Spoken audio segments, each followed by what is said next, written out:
అచ్యుతాపురం మండలం దుపుత్తూరు పంచాయతీ భోగాపురంలో 33 ఎకరాల వివాదిత భూమిలో భీమరశెట్టి రమణ బాబు మీడియాతో మాట్లాడారు. తన భూమిలో కర్రలు బల్లలతో అడ్డుపెట్టడం, తప్పుడు ఆరోపణలు చేయడం సరికాదన్నారు. సుప్రీంకోర్టు స్టే ఆర్డర్ ఉంటే చూపించమని, నిజమైతే వారు ఖాళీ చేస్తారని స్పష్టం చేశారు. భూమి కోర్టు ద్వారా తమది అని ప్రూవ్ చేసుకుని చట్టబద్ధంగా వ్యవహరిస్తారని, కోర్టు నిర్ణయాన్ని గౌరవిస్తామని చెప్పారు.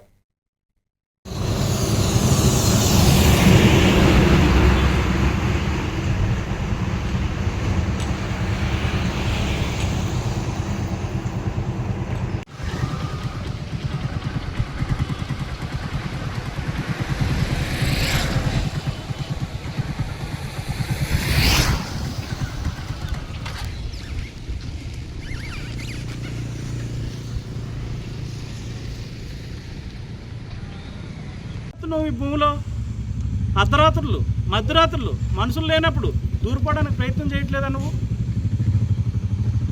టైటిల్ డిక్లరేషన్ సుప్రీంకోర్టు ఏదైతే చెప్పిందో, హైకోర్టు ఏదైతే చెప్పిందో దాన్ని కన్ఫర్మేషన్ చేస్తూ అది రెండో డాక్యుమెంటు లైవ్లో లేకుండా చేయమని చెప్పేసి మేము వెళ్ళాం.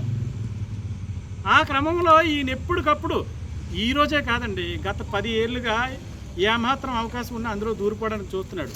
ఈ 357/2004లో ఈ 13 మందికి ఇంజక్షన్ ఆర్డర్ ఇచ్చిందండి కోర్టు. టెంపరీ ఇంజక్షన్ ఇచ్చింది. ఆ కేసు అభూత కల్పన చాలా తప్పు. అలాంటి మాట్లాడడం కూడా అవాస్తవం అండి. తక్కిన విషయాలన్నీ కూడా మా బావగారు మీకు పూర్తిగా విన్నవించుకుంటారు. అది విషయం. తర్వాత ఇంకొక విషయం కూడా మీకు చెప్పాలనుకుంటున్నానండి. మొన్న మీరు ప్రెస్ మీడియా పెట్టిన రోజు వాళ్ళు ఏం చేశారంటే, మేము రోజు అందులో కూర్చునే వాళ్ళం అండి, మా సైట్లో కూర్చునే వాళ్ళమే. నా కార్లు కూడా ఈరోజు కూడా అక్కడే ఉన్నాయండి. మా కార్లు అన్నీ దారి బంద్ చేసేసి నా కుర్చీలు అన్నీ బయటకు ఇసేసారండి. ఉదయం 8 గంటలకు టిఫిన్ చేసి, స్నానం చేసి, టిఫిన్ చేసి బయలుదేరేసరికి వెళ్తే సుప్రీంకోర్టు కూడా డిస్మిస్ చేసింది. ఎందుకు డిస్మిస్ చేసి? పైల వెంకటస్వామి బాబు ఛాలెంజ్ చేసి వెళ్ళాడు దీన్ని. హైకోర్టు నాకు అన్యాయం చేసింది, నా వాదన వినలేదు, చేయలేదని అంటే అక్కడ సుప్రీంకోర్టులో వాదన విని హైకోర్టు ఏదైతే చెప్పిందో స్పెసిఫిక్గా అది నేను నమ్ముతున్నాను, అదే ఆర్డర్ కన్ఫర్ము, నువ్వు ఇంకే రకంగా కూడా ఇందులో అపీల్ చేయడానికి లేదని చెప్పేసి సుప్రీంకోర్టు ఆర్డర్ ఇచ్చింది.